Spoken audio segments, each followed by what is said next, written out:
Frans Cronje. It's been way too long. I think that when we sat here in January of last year, is the last time we chatted, what kind of strikes me is that there's been a lot of news flow in those 18 months, but very little has really changed in South Africa.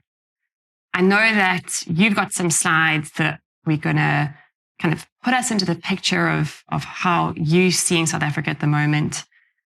Going to go through those, and then I think it would be really interesting to see what we're not seeing in the data, and you and I can have a little bit of a chat about what might be going on in the background, and might be things that are going to move that data in the future.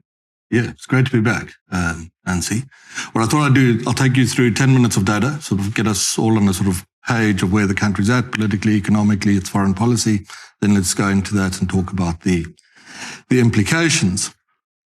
So the first chart I put up for you is the political position. The bars you're looking at, the sort of golden ones, are the result of the election of last year. The ANC, as you remember, 40%. The DA got 22%. The EFF were at 9%, and Mr. Zuma did so very well with his 14%. 100 days into the GNU, this is what the position had become. The ANC was quite strongly up. Now, what was going on there was a sense amongst the ANC voters that perhaps if they'd gone into this deal with the DA, it meant they were serious about reform. And perhaps that was a reason to start thinking about the ANC again. And the DA was up, and the reason is the GNU is immensely popular in the country and remains so, and we'll talk about that. The parties outside of the GNU at 100 days are both down a little bit. At 200 days, the public's figured out there isn't any real reform on the way. Exactly as Nancy introduced it, it's pretty much the same country that we lived in before the GNU. So the ANC's back down essentially to its election result. The DA is lifting a little bit. There's something to understand in that DA lift. It's a familiar pattern between elections. The DA does tend to pick up a bit and then fall away. Going into March of this year, the ANC is at 43, the DA is at 27. The margin of error on this stuff is usually about 2 to 3 to 4 points. So essentially, we're still in the same position that we were in. You'll recall that into the end of March and April, we get into this VAT conflict, and the ANC clings to this VAT increase, and the effect on its support is absolutely devastating, and it falls into the low 30s. Now, tax increases at the time are polling very badly for the ANC by a margin of around 3 to 1. ANC voters are opposed to the VAT increase or tax increases generally. The DA is fighting that issue very effectively. The margin between the parties is narrowing now to inside 5 points. The ANC comes to its senses, abandons the VAT thing. It's an absolute suicide mission that it was on. And into June, we're back to where we were before. The standout in June, of course, is there's definitely something going on between the EFF and MK. Now, we'd like to test that again to be sure of it, but if you wrap all of this up, a year into the GNU, ANC is still at around 40%. The DA is still in the mid to low 20s. The EFF is having some internal management problems, and MK is in let's say it's in the mid-teens or so. That's the position. Go to the economy and understand what we can expect. The data on your chart runs quarterly from 94 to 2025. The first thing I show you is business confidence. In around 98, that bottoms out. That's the Asian financial crisis. Subsequently, the confidence measure, and it's just a number to give you a relative sense of things, will peak at about 80 points between 2004 and 2007, collapses through the financial crisis, into the Zuma era, doesn't recover. It flatlines essentially. That steep V is the COVID time. It gets back to that flatline position where it remains today. The point very much being this, that confidence levels remain, let's say they sit around 50 points, way off the 80 points that we peaked at between 2004 and 7. I'll get to the importance of that now. Next step is consumer confidence, 60% of GDP. You'll recall through the first decade after 94, interest rates are cut in half. Household debt levels in South Africa are very low. The growth rate, you'll see on the next charts, lifting very quickly. Consumer confidence is strongly up. That's down at the flat lines thereafter, and at the moment it's down again. Go to growth. That was the next chart. Confidence drives growth because confidence informs investment levels. And South Africa's economy will lift through the post-transition years, averaging the 3%, then goes to 4%, then averages 5%. Between 2004 and 2007 as confidence peaks, then growth falls away, and we think this year we come in at just under 1%. And we can base that on many things. Well, what really nails it for us is that confidence levels at this time are far too low to start thinking about a growth rate of anything much above 1%. So you can bank that into the short term. That's obviously got implications for the state, which starts to run out of money. This is the deficit, the difference between revenue and expenditure of the state from 1994. And it's really a story of two eras. And the first era is this narrowing deficit, and then 2006-07, 2 years of surplus.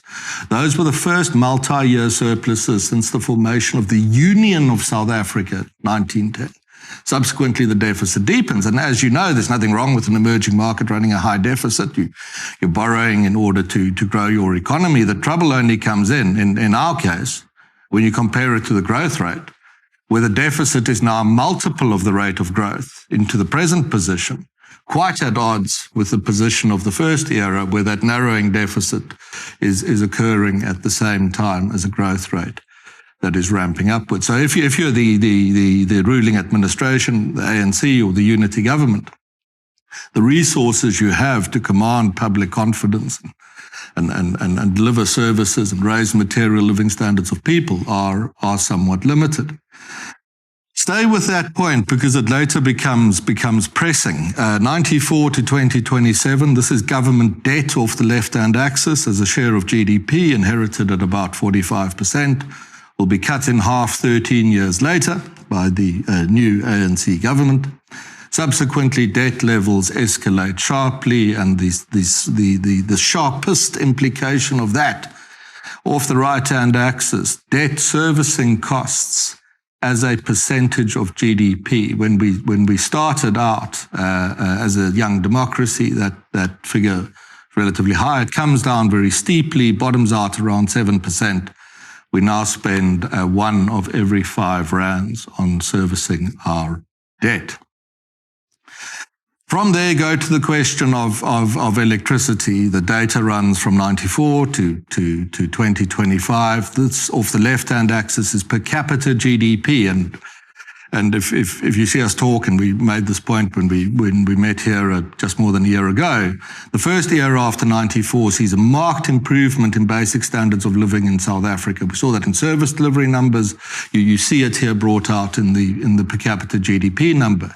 Subsequently, per capita GDP flatlines, and then for, let's say it might have peaked around, May 2013, into the decade to today, we get poorer on this measure year after year after year. Now, off the right-hand axis, the quantum of electricity the country generates, and it's obvious, but it's quite striking when you actually do it on a chart to look at the implications of what occurred at Eskom. So stay with Eskom, shorter-term data trend. This is January 21 into a couple of weeks ago, May of 25. The energy availability factor, which is a seasonal number, so you can see it lift seasonally to an extent if you know the data well, is what share of Eskom plant and equipment is up and running and operational. And that number flirts with the 50% mark. It drops below 50% in January of 23. It does so again in January of 24. It then climbs quite strongly. And what's happened here is Andre de Ruyter has been removed. The new energy minister's in place. He's met with the coal station managers at Eskom. He's offering them support they didn't get from the previous management, and availability lifts to about 70%. Subsequently, it comes off quite strongly. Don't be too worried by that. That's the seasonal effect. Compare the current numbers sitting at about 60%. Go back to where your eye would show you was about May a year ago, and the number was sitting 5, 6, 7 points below that. What went right when the new minister came in was breakdowns. This is what share of plant and equipment is breaking down. And you can see how that trend line gently lifted from sort of 2021 to peak at about 40% of plant and equipment in May of 23. Subsequently, that number drops steeply after the new minister, but it's lifting again. Well, what does this all mean? Our sense of it is this. that if our growth estimate is correct, and South Africa is going to come in this year at about 1% growth or below, the lights will probably stay on most of the time. However, should the economy attempt to fight its way to a growth rate closer to 2%, we will find ourselves back in load shedding, the extent of which determined by the rate at which the economy tries to grow, which of course it can't aspire to much because it runs into this electricity ceiling. So the lights are on in a low growth environment, but the electricity cap on future growth remains in place. Go to the currency. The best we can do on it is really the dollar index, and there's one point I want to make on that. Off the left-hand axis from 2003, the dollar index, really the value of the dollar, and just look how high it was at the point that Mr. Trump is coming into power, sitting at about, levels of sitting between 100 and 110 points. The rand off the right-hand axis, as the rand, as the axis is reversed, so as the rand goes down, it weakens, which is the right way to think about it. It's really a mirror image of what we're seeing in the dollar. And the dollar coming off the 110 points mark under Trump to 100, where it's still high by historical averages, is the reason our currency is sitting at levels closer to 18 and not levels closer to 20. And if you see significant dollar strength, which you might not under this Trump administration, you'll see the rand move accordingly. So it's really the weakness in the dollar under Trump that has kept the rand at levels of around 18. Something to think about if you look into South Africa's future is what's happened to the interest rate differential. Now, this is the difference in interest rates between South Africa and the United States, and the data runs from 94 into the present. And we need to, as a country, maintain some kind of differential to justify putting money into South Africa. Now, that differential has been coming off and coming off and coming off, and is now really at about the lowest level it's been since, August 98, July 99, a period of about 20 years. The reason is that global rates are, of course, higher. They're off that floor that they ran at between sort of August 2009. That means there's very limited room on the South African side to cut rates because you reduce the differential further, and therefore the case for putting money into South Africa. So the idea that there are technical solutions to our low rate of growth, we can play around with interest rates also, boost consumer sentiment. That is really not an option that's available. If we want to get out of the low growth trap, we need to grow the economy a lot faster. Turn to our foreign policy. I'm going to introduce that concept through this interesting chart here. January 2019 to April 2025.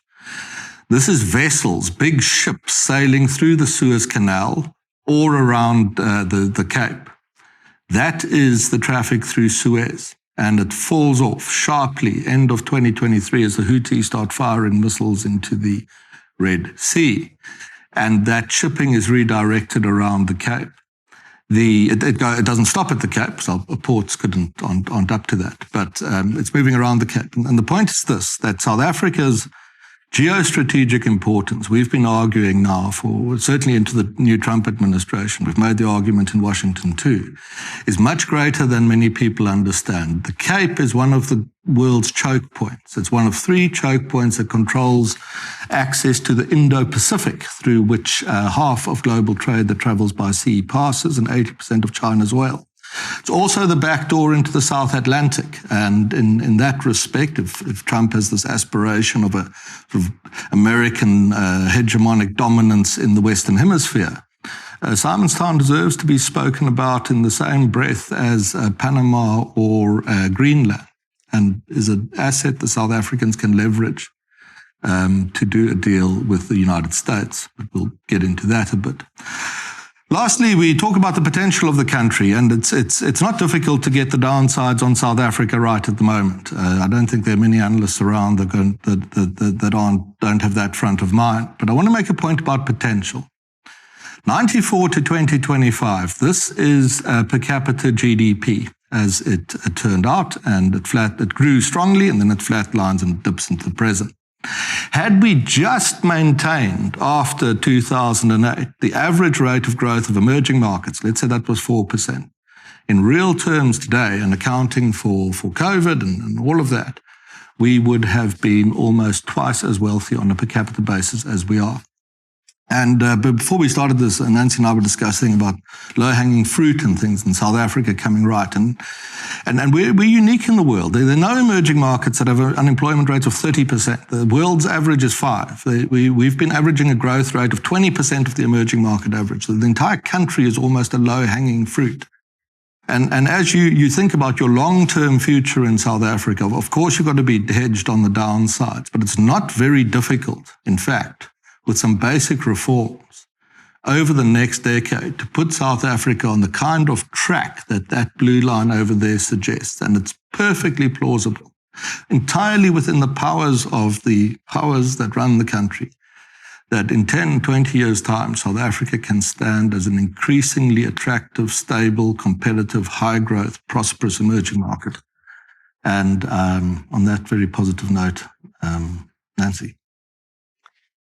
I think that the title of our next webinar should be "The Entire Country is a Low-Hanging Fruit," because I think that puts it very, very well, Frans. I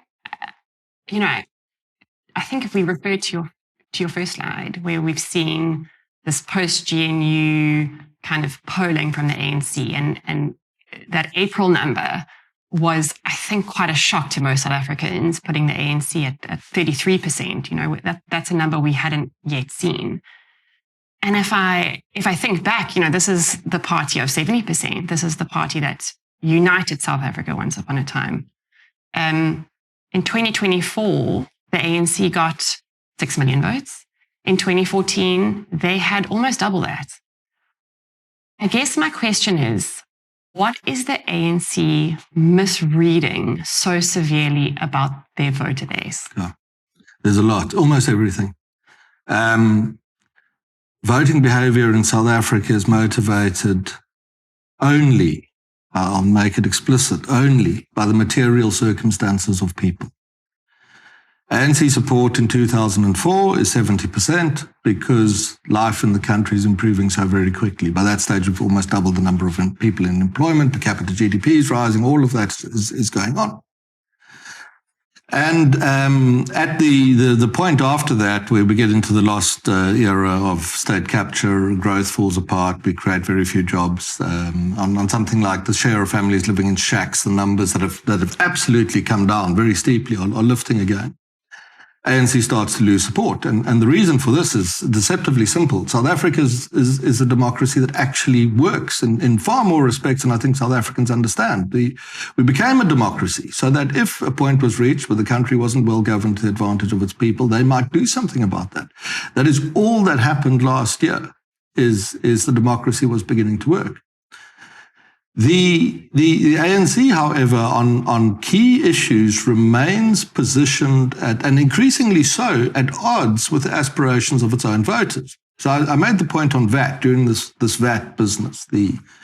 The DA positions itself very effectively, goes after the VAT issue. The ANC clings to it for weeks. Its own supporters split 3-1 against tax increases, but it fought for that VAT increase. It will not let the DA dictate how the country, it will do the VAT increase to demonstrate to its voters that it will not be dictated to by the DA, and it lost support.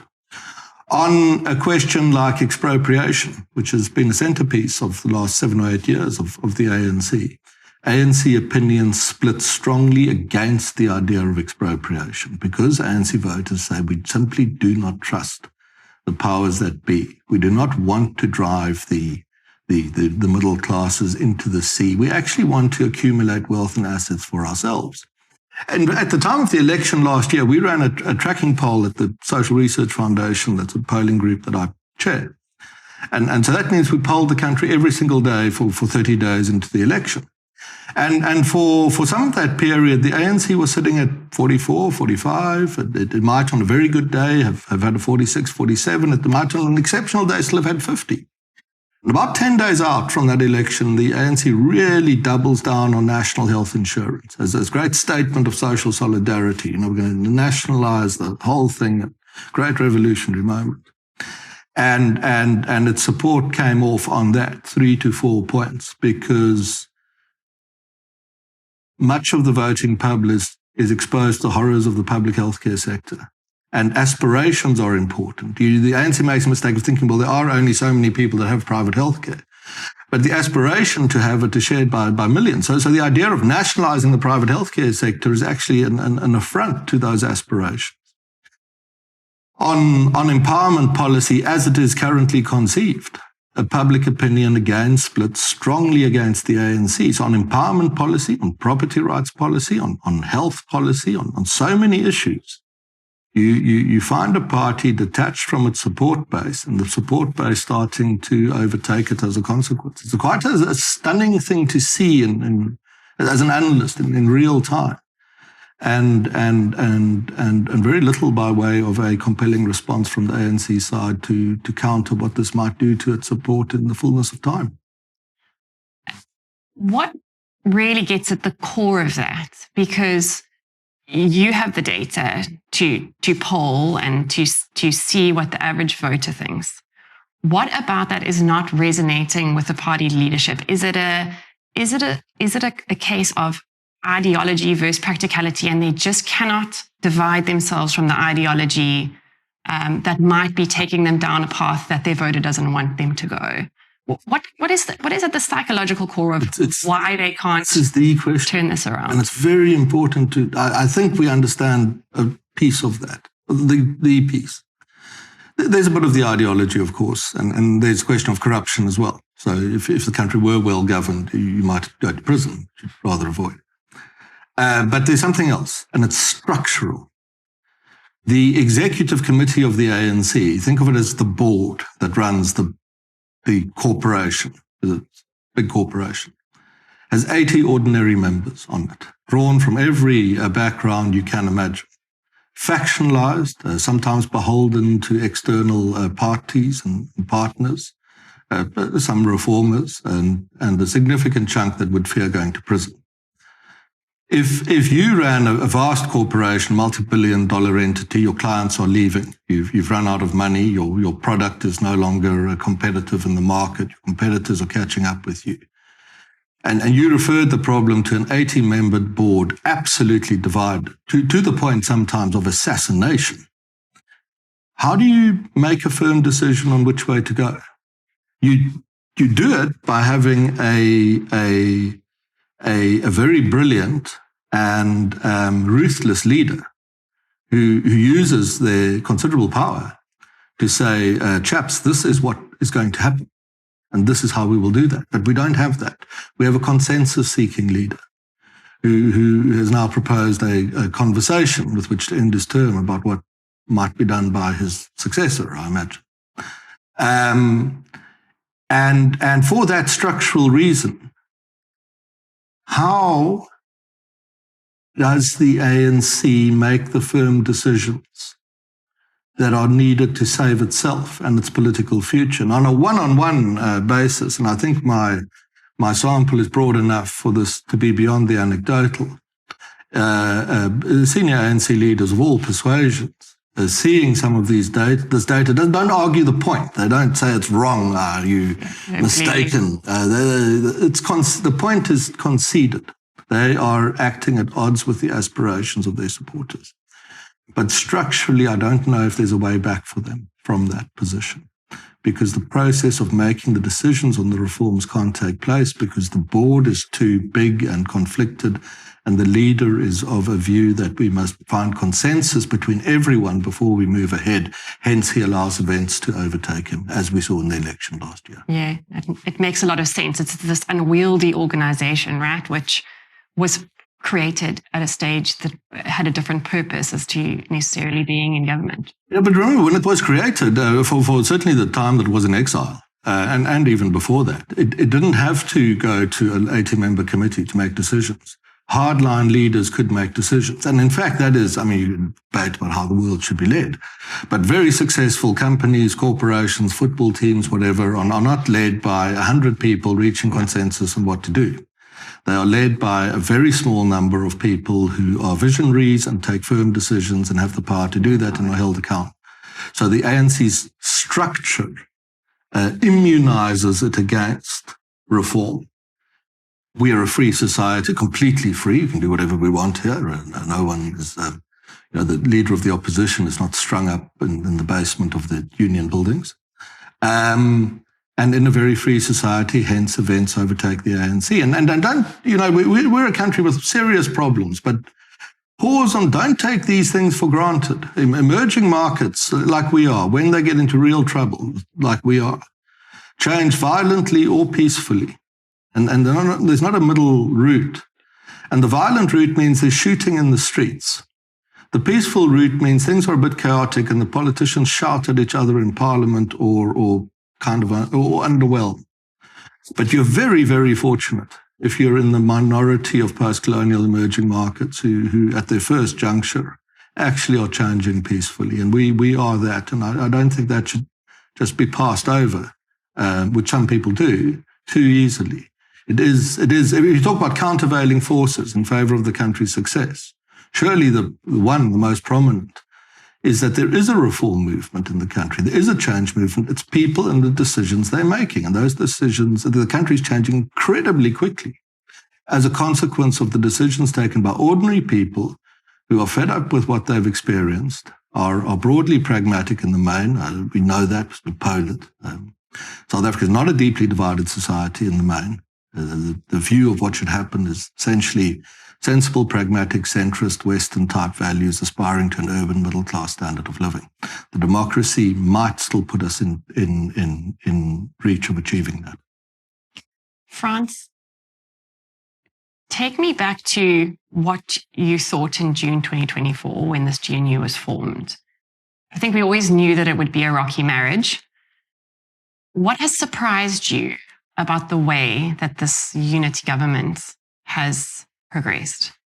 Well, what I thought at the time was I supported, and I played no great role in it, but supported the decision to do it where we were asked by politicians. And in trying to understand why we would say that, I think we saw this. On the day of the election, the ANC won 5% of its votes from traditional suburbia, middle class, but 40% from the urban fringe, the aspirant middle class. And the DA won more than half its votes from established suburbia and one less from the fringe. And that what the politicians were engaged in wasn't so much a unity government, a sort of Christmas tree, everyone hanging on it. It was a coalition between the ANC and the DA, but not to minimize the role of the others, just that they aren't actually necessary. But deeper than that, what the partners were doing is they were really striking a deal between, because these were the big political constituencies of the two parties, the established middle classes in suburbia and the aspirant middle classes on the urban fringe, township voting market. That is the only deal between South Africa's people that has the legs to become a sustainable model, because the interests of both parties are the same, I would say identical. Policies that advantage the established middle classes, advantage the aspirant middle classes. Property rights, own your own home, accumulate something that you own, wealth and assets, whatever level. Send your kids to good schools, safe neighborhoods, work and raise a family. And so what the reason to press for this and to say it was the right thing to do was that the structure of the deal at its heart was the only chance we have, and not a bad chance, at being a successful unitary state, holding together, governed out of Pretoria, the old union, sticking together. There was a theory that was interesting that don't do it. Let the EFF and MK and the ANC do their best. And what you will do as a consequence is you will create a starker choice for voters in future elections should the democracy hold together, which it probably would have. And that was a strategic option. And just on strategy, it was something that could have been done. But I think it was right not to do it because the pain and suffering it would have caused for millions of people would have been so very great. So that's where we were at. And subsequently, you can say it's been underwhelming. The growth rate is the same as before. Now, on that, a little tangent. Before the election, 7 out of 10 ANC voters thought the DA would bring back apartheid if it was ever in power. And also around 7 out of 10 thought if the ANC ever loses power, the country will collapse into anarchy and chaos. And by the GNU being, certainly the opposition in the GNU being quite obliging, you could say, in the early weeks of the thing, those fears dissipated to a great extent. And what that has allowed to happen, and it goes to what future elections might be, is a block of the ANC vote that remains, the 40%, has in a sense fractured from the ANC. It's no longer afraid of the idea of what happens if the ANC loses because the country is as chaotic as before. No longer afraid of what the opposition might do because they seem so very meek often. And it would have been wonderful had this GNU off the bat driven us to 5% growth. And it could have done so if it was led by more inspiring people. But I think to be realistic, and it's, politics very much the art of the possible, you should think of what's happened in the GNU as the beginning of a possible process that will might lead to a point in the fullness of time, where after the 2029 election, the ANC under perhaps firmer leadership, the DA under different leadership, the parties may still have the prospect of then coming together into a reform-minded GNU option. That's still an option on the table for the country. But I think it was the right decision. The alternative would have been truly devastating. We'd have been talking about very different kinds of data today than we are. And if I'm sort of on the upside of the GNU, it leaves us perfectly within reach of over the next 10 and then 20 years becoming that prosperous, high-growth, successful society that final chart of ours so beautifully demonstrates we could so easily be.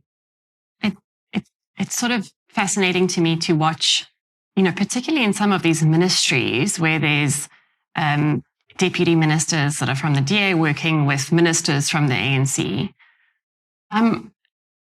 We've seen a lot of I would say public spats between the GNU partners. There are many court cases, all sorts of things. In the Oval Office, strangely enough, you saw almost some sort of solidarity between those parties. Practically and behind closed doors, how are these GNU partners working together? If at all? Well, at what level do we set the bar? The fact that they are in the room and are able to put up some show of unity at times. I mean, the very existence of the GNU is a show of unity. It's perfectly easy, you must remember, for the ANC to do a deal with the EFF and MK. No one's going to stop it. Yeah. It is totally within it's free will to do that deal. The DA also has free will. So the fact that there is a GNU says a lot about the extent of the unity. Of course, they're going to squabble. It's a relationship. Any relationship can be difficult. Relationship between politicians, the large numbers of them in a room. Don't be too worried. What does the public expect? Of course, they'll argue with each other. The alternative is that we're shooting each other in the street, which we're not doing, because we are able to argue and have a spat. Under pressure, the first big spat was the VAT spat, the serious spat. And what the DA was correct in its approach. It resonated with public opinion. What did the ANC do in the end? It folded. And the GNU went on. That's quite an important lesson. I don't think the right way to approach the problem, if I say the unity is there, then what's the problem? Why isn't the economy growing? I don't think unity is the issue, or that everyone should sit around singing Kumbaya and being happy with each other. The problem isn't that. The problem is a dearth of serious reformist thinking and ideas, whether in the DA or in the ANC, to a less or greater extent. Energy policy, for example, would doom us to a life of poverty with 20 million people living in dire state. ANC energy policy, much more intelligent on as far as it pursues the burning of coal and future nuclear programs. ANC property rights policy dooms us to a life of poverty and desperation. DA property rights policy, very much better. But on the whole, on both counts, there isn't a package which, if the camp had the executive authority to force it on the country for 5 years, would at point 5 years in, see the economy growing at 5% and the unemployment rate falling away. And that is the problem. And it's not complex. It doesn't require a national development plan. It certainly doesn't require a national dialogue. I mean, as I'm told, Tony Leon wrote in the press this week, what is Parliament if not a national dialogue? Why has the government introduced a national dialogue? It's just ridiculous and must be dismissed out of hand as stupid. Well, what must be done is straightforward. Refit, now I must say, refit the defunct coal fleet. There's enough defunct coal plant around to refit it. It's already aligned with the grid, that we can take the energy cap off the growth rate. We can say to our European trade partners, firstly, we're not a colony. So you don't come here from Germany and tell us to turn off our power stations. You should be deported for that. You just give us a break. We're a young democracy. We've reached this amazing moment of the GNU. Just let us burn the coals. We have enough energy to just take that issue off the table, get some growth into the economy. And let us, on our own steam, at the right time, as we judge it to be, move to the renewables and nuclear builds that the country needs. Do that, number one. Number two, put market value back into expropriation legislation. The nil compensation is a red herring, as is land reform, red herring. The problem in the Act as it stands is that any asset, fixed or movable, can be taken for less than its market value. And as an investor looking at an emerging market, you're always going to run into risks. But in South Africa's case, where you don't have electricity, you run into, I'm going to get some of the others. This is just too much of a red flag. And if the government's protests are correct that it has no intention to expropriate anything without compensation, then why is the legislation brought to that? Surely just adjust it. Perfectly consistent with the Constitution as well. Thirdly, empowerment policy as it is practiced taxes capital on arrival. In a capital-scarce country, in a highly competitive world, you are going to have a fixed investment rate as a consequence that is far too low to generate the growth we need. Emerging markets' average rates of fixed investment as a share of GDP of about 25%, approaching 30%, we're at 15%. The reason is we tax capital on arrival. There doesn't need to be a debate about the importance of measures of empowerment that accelerate very poor people into the economy and the middle classes. But you can do that by rewarding firms for job creation, which you don't get at the moment on the empowerment scorecard. A job maintenance, fixed investment, tax payments, contribution to exports, contribution to social programs. Reorient the empowerment scorecard accordingly. On those three reforms, burn the coal, number one.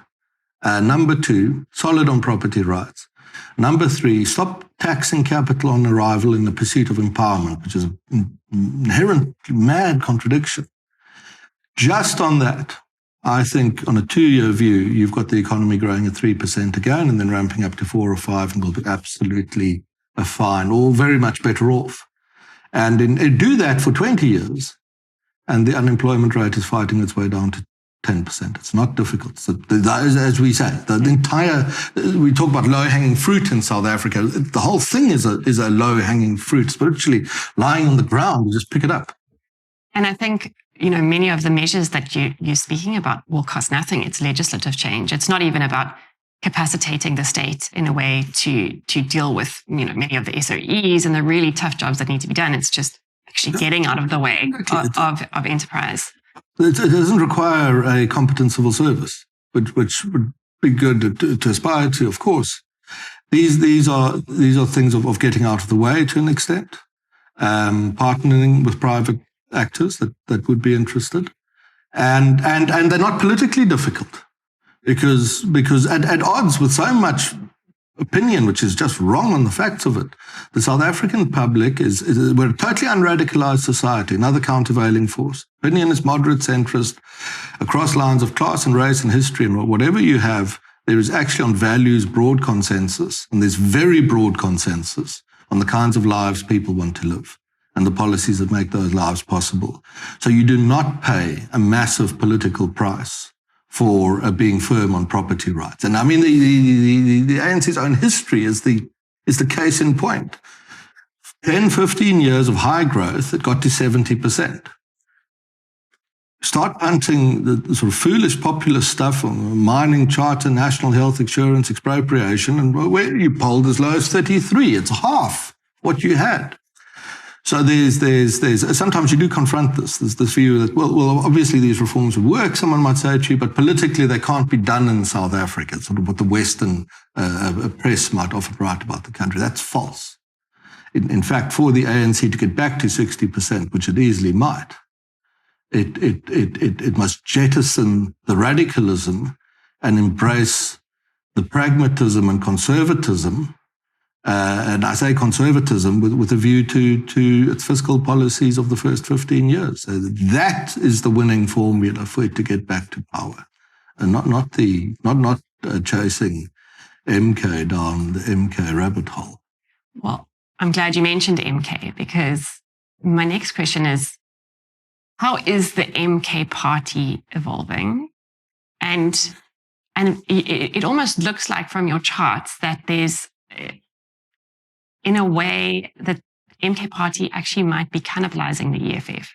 Maybe can you talk to us a little bit about how that party is evolving, and then also the interplay with the EFF? Obviously, we've seen many departures from the EFF to the MK party, a lot of internal politics developing there. Just interested to know what trajectory you think those two parties are in. Well, Zuma is a very brilliant man. Just sort of professional, active, for whom I have immense respect and the highest regard. And his success is that people don't treat him like that. And so he beats them all the time to some degree or another. He was very brilliant in the election, because what he did is he positioned himself as a fallen hero. I was a great leader of the struggle, which he was, very brave to do a lot of what he did. And people forget that. And I am flawed, he said. I've made mistakes, as he put it so nicely. And the public loves that, because you're human. You. And then the third part, as I understood the MK campaign to be, is, but now the ANC has abandoned me. They've persecuted me. They're not what they were. They've abandoned us. It's a very easy slide into they've abandoned us. And that resonated. I don't think that MK voters voted after reading its manifesto and deciding this is what we wish for. I've also long maintained that that's not true of EFF voters either. EFF voters are people who've been at rubbish schools, no chance of finding their way successfully into the world. They therefore lack any esteem in society, and they find that in the EFF and gives that to them. So I maintain, and I've got enough data to back it up, which is nice, that inside the voter bases of the MK and the EFF, you have a lot of very kind of decent people who are just absolutely desperate, because nothing compelling is offered to them. No other way out. And that they vote on the very clever positioning of some of those parties. You must also have radical populism if you have an unemployment rate such as ours, which on the most conservative estimates of 30%. Among younger people, take that to 70%. You have to have that.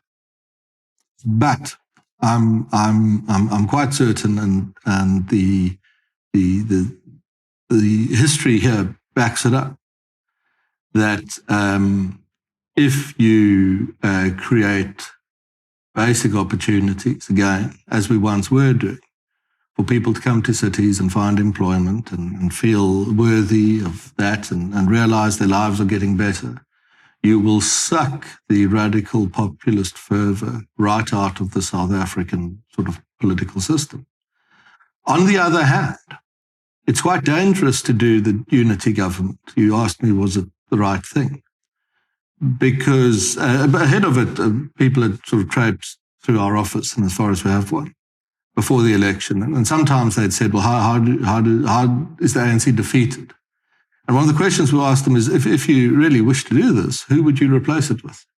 And they couldn't answer the question. Very often they would dismiss it. It doesn't matter, we'll figure that out afterwards. We said, you have no business involving yourself in politics. if you want to bring down the ANC, but you can't answer the question of who will replace it. And why we feel strongly on that is that South Africans believe deeply in democracy, as we've seen in this election. This is why we're changing peacefully. Back the ANC, it did well initially, kind of lost its way, you vote for someone else. Because you believe that is the way to make your life better. Once we've done that, and the ANC's been defeated, and there's a new government, if that government disappoints, then you're in a very dangerous situation. Because now the democracy failed you. You did it. You did what you were told. We become a democracy. Everyone will vote. Life will get better. You did it. We've still got lots of time. It's going to happen next year. But in the fullness of time, if you're the radical populist, the EFF, MK, or perhaps more likely what might come after them, I would look at the unemployed. I would, if I had to advise such a group, but just from a professional perspective, I'd say don't be too down on your prospects. You've got an unemployment rate of a staggering level. You've got a government that's not moving firmly on reform, and the two partners in the government can't get there even on their own. And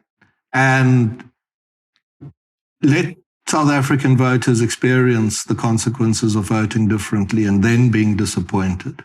At that point, you can sell your populist message again. So the point there is just to say that it's very good what has happened. We are still very much within reach of being a successful society, but it would be foolish to be complacent at this point.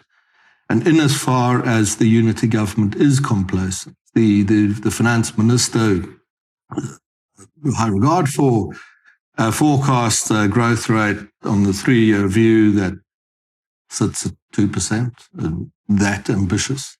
But even if that was right, it is not nearly what is needed in order to address the concerns of millions of desperate unemployed people that will one day become the fodder for, may become the fodder for a future populist administration. And it seems when you look at the voter base of these two parties, that the MK party and the EFF have been really the only two parties that have a younger voter base that are attracting some youthful voters if you look at their kind of demographic. But if you look overall at the young demographic, they're just not voting in South Africa.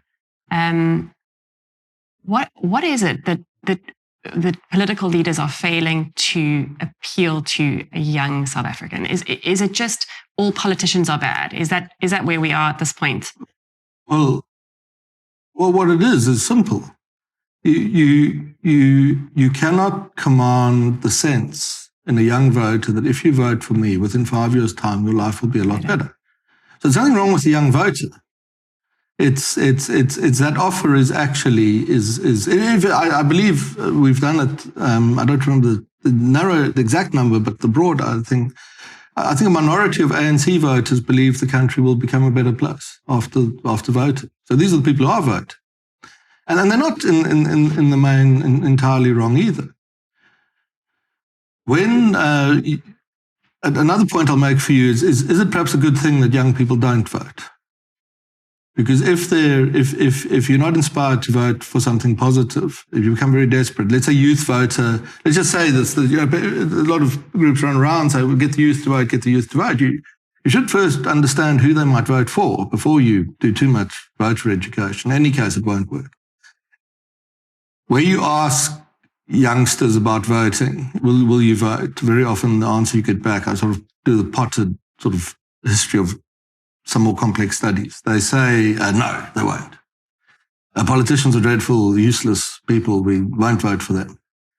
And then you say, but isn't voting the way to sort of improve things? And that's the point. And this young voter might say to you, yes, it absolutely is. And then you might say to them, but isn't there, just hang on here, isn't there a contradiction? You've just said you will never vote, and you've also said this is the way to make it right. And then they say a hell of a thing to you. So if you want me to vote for someone, you actually want me to believe that this person is going to do something that makes my life better. And I'm so disappointed at how these politicians have behaved and treated people. I'm not prepared to do that. And so I will vote again when I see things get better. But again, as my somewhat sort of sympathetic view, not sympathetic, but try to understand a bit of what's going on in that EFF MK voter.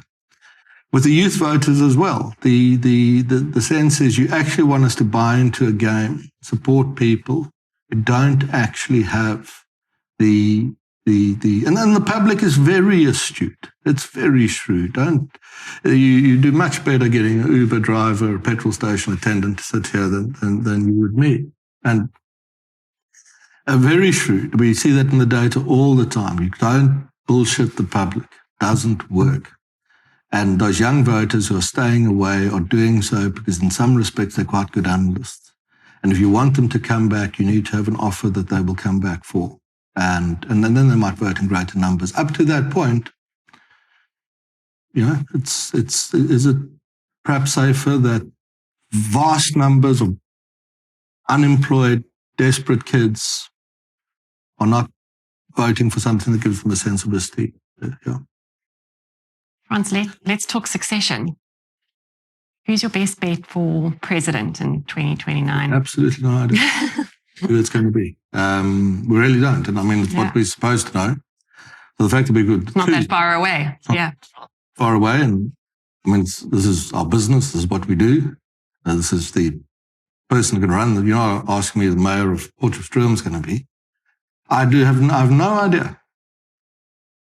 And I think that's quite telling. Yeah. Never been in that position before. I mean, uncertainty is also an answer in itself, right? Well, I think that is the answer. You should, in any country, if you were going around saying who will the next leader be, the people who hold themselves up as basically competent analysts should be able to answer the question. I cannot. You'd at least have betting odds. That's for sure. And yeah. I thought a really interesting development was Helen Zille seeming to throw her name in the hat for mayor of Joburg. And I thought that was interesting because historically, politicians in South Africa have been very focused on national power. But it almost seems as if the DA has seen the success that they've had in local governments and how that has driven increasing support in the Western Cape. Is something changing in the way politicians are now looking at local government and how that can drive national support? Is there a mind shift change happening here a bit? I don't know at what scale. It's a very interesting idea of Zille going to Johannesburg. It's an uphill battle. I mean, she's someone for whom I have the greatest regard and respect. This life of service. The age in her 70s, doing this stuff, which isn't easy at all. I wouldn't do it because I just wouldn't. Be careful though of it's not. I mean, as it will be useful to the DA to have her in Johannesburg if she's the candidate, but you need a deeper political infrastructure. You need the systems, need the caliber of people on the ground, and they don't have that to the extent that they need it. And not to be, I'm not trying to be sort of nasty here, but on many of these calls, one of the questions I ask is who is the DA leader in Johannesburg? And I don't know. I'm told it's someone whose first name I remember. I wouldn't know that person if they were sitting in the room with us now. This is the arguably the capital of Africa, the most important economic center. And if it's don't overdo the sense of well Zille is coming, so now the DA will do well in Johannesburg. It's the deeper infrastructure below that doesn't exist to the extent that it needs to, which goes to my point, which also didn't mean in a nasty way that on both the ANC and the DA side, you don't have the depth, the caliber of people or thinking to use the power that you get from being in government in order to introduce the solutions that put South Africa quickly on a track back to 4 or 5% growth. But again, as we said, that is not something that is difficult to do. I really want to talk to you about foreign policy because I think you put up a really interesting chart previously in terms of the opportunity that South Africa might have with the US. Yeah. My last kind of domestic question would be on NHI because it's something that we get asked about a lot. and we chatted about it earlier, being something that potentially ANC has misread in their voter base. It seems as if you've had enormous court challenges coming for NHI now. Do you have a sense of the internal appetite of the ANC to push that plan through in terms of that? I mean, is this something that you might see that party do a U-turn on? I think it's the same answer I gave you about the structures of the party. You find the answer in that. It's not uncommon to come across a senior ANC leader who might say, what are we doing? Yeah. I mean, we ourselves make use of this service and we value it. South Africa's private healthcare sector is one of the great wonders of the country. It's wonderfully competent and effective and cost-effective and cheap relative to what you might find in the rest of the world. And the data suggests this is an aspiration for the middle classes. Why are we trying to break it down? There are ideological saber rattlers around who drive that as an agenda. And if you have just one or two of those in an environment of that executive committee, as I described it to you, with the leaders trying to find consensus, then yes, you drag this disastrous political issue and investor confidence issue and public confidence issue behind you, like a sort of dragging an albatross behind you, as a ball and chain around your neck. But without the real deep appetite to actually commit to it. I think it's a bit like the expropriation stuff. You talk a lot about it. You perhaps get a bit ahead of yourself. It causes immense damage. There's no political upside. You frighten fixed investment out of the country. You leave this red flag over the economy. You don't actually move to do anything about it. You don't actually behave like a nationalist revolutionary politician who's finally going to drive the last of the capitalist economy into the sea. But you've earned all the damage. Yeah.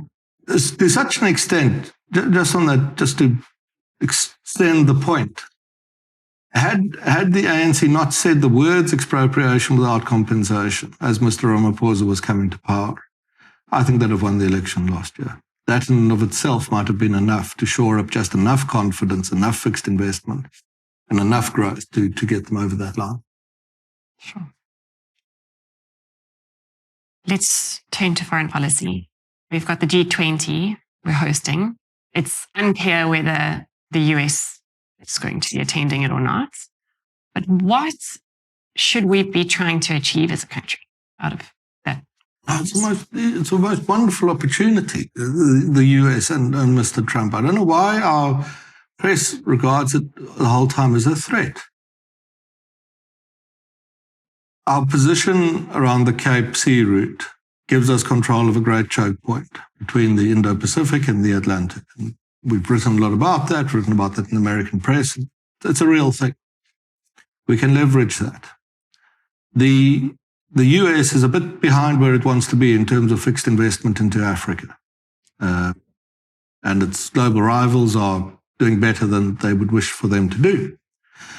Africa is now a continent that's got more cities of 1 million inhabitants than Europe and America combined, and economies that are growing much more quickly, and 50 votes on global fora such as the UN. If China can't get to the Atlantic through the Mediterranean, so they've got to come down the east coast of Africa and around. At the same time, so the US does have strategic interests in Southern Africa. They're the isolationists in America who would go out of their way to be dismissive of this argument, but sensible, serious people concede this is not somewhere you want to. You do not want to leave that back door into the South Atlantic open. Pay a price for that. South Atlantic's been it hosted the opening naval exchanges of the First and Second World Wars. I mean, just amongst other things. At the same time, the South African leadership, and as far as that is the ANC, is at 40%, sometimes polling in the 30s. There's no growth. There's no jobs. There's pragmatic centrist voters who, actually, if you ask them foreign policy type questions, would prefer to go to the West than anywhere else. it's a simple matter to say what we wish from the South African side is a vast new bilateral investment treaty leading to a new transatlantic partnership. This is the scale on which we must think. Opportunities for American firms to come into South Africa with South African partners on the merits of the thing. How many shafts have been sunk in the mining industry in South Africa in the last 20 years? The state of the infrastructure and roads and ports, the need to refit the coal fleet, the need to do the future nuclear builds. This is the scale on which the thinking can take place.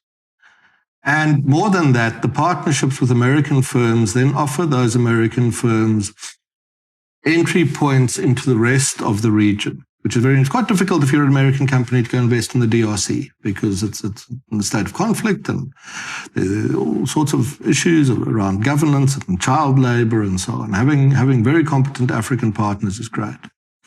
Also, a point that's not missed is that South Africa is a highly investable society for Americans because you can come and live in Cape Town.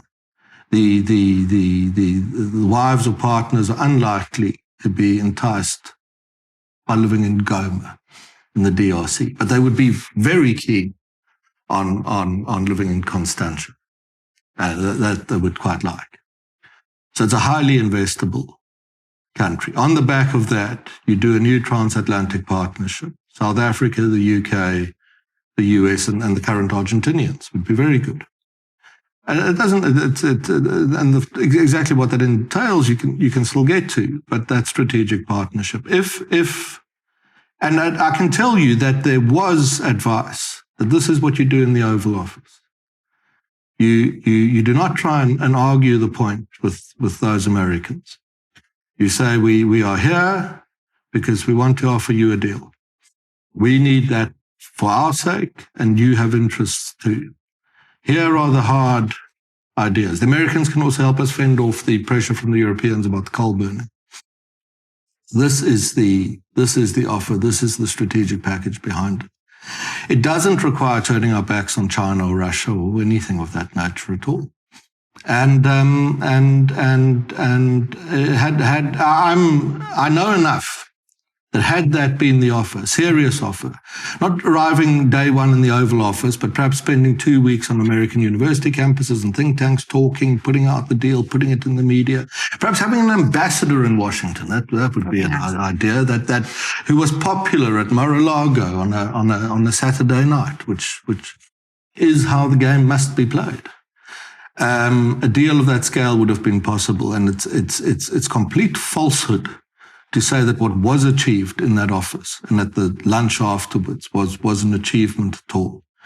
It wasn't that. It was a missed opportunity of a scale it's hard to comprehend. But I think there's a lot of goodwill from the US towards South Africa. I think the lot in the administration has understood that without property rights, and if you're going to tax American firms on arrival in the country, you're probably not going to get much by way of investment at all. So I would say that the new American administration is perhaps the greatest opportunity South Africa's young unity government has to get us out of the growth rut and on that route to the 4 or maybe 5% growth that we need to become such a successful society. But there would need to be, inferring on what you're saying, some sacrifice, if I can put it that way, or rolling back of some of the legislation that the ANC has pushed. Yeah, I mean, it's hardly sacrifice. You're at. I'm saying I'm not. It is sort of that way that you did, but it's not. The ANC is at 30%, sometimes 33, 40%. It's not sacrificing anything by striking a deal. It is actually, you can argue, if they want to survive politically, Trump can give them the lifeline that no one else can extend to them at the moment in terms of what American investment could do to get South Africa's growth rate back up again. But as in our earlier point we made, where you spoke about unity, the GNU get on, and I said, well, to an extent they do, but that's not really the important thing.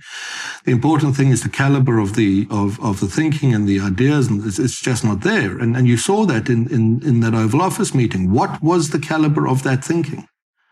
How is it possible that you're on that stage and you spent the time talking about murder and mayhem and throat slitting at the end of it? And if you apply that caliber of thinking broadly through much of the government, you get to what the problem really is. The problem isn't this unity, kumbaya stuff that sort of B-grade analysts say we need. If we had more unity, we'd grow the economy faster. Nonsense. If we had the high caliber strategic thinking and the ruthless leadership to push that through into policy, then we would be a successful society. Do you think post that Oval Office meeting, in contemplation of the G20, we're any closer to that type of deal? Has there been any shift from a South African perspective in terms of there's been a little bit focusing on that strategy? It's been a little bit. I think the honest understanding of people who were there is this was really bad how it went. And there has been some limited sense of that. But no, so I wouldn't say we're rushing towards seizing this opportunity. But the opportunity remains wide open and very easy to take advantage of. And if someone argues with me and says you say there are these upsides for the country, where does the growth come from? I've got the answer, and I'm very certain that if the South African side approached the US side on the basis of what we've discussed here, you would meet with a joyous reception, and I could quite see Mr. Trump in the Rose Garden with Mr. Ramaphosa, all forgetting everything that had happened before, saying, here we're doing the biggest investment deals ever been struck in the history of such deals. South Africa is a wonderful place, and Mr. Ramaphosa is a tremendous chap, and South African government is such a great group of people. That's arguably not more than 3 months away. But we're not on our way there, but potential is arguably not more than 3 months away. I'm told I should always try to leave things on an optimistic note, which I'm not very good at, but I think that's a pretty optimistic vision for us to leave it there. So thank you very much, Frans. I so appreciate you coming in. Thanks, Nancy.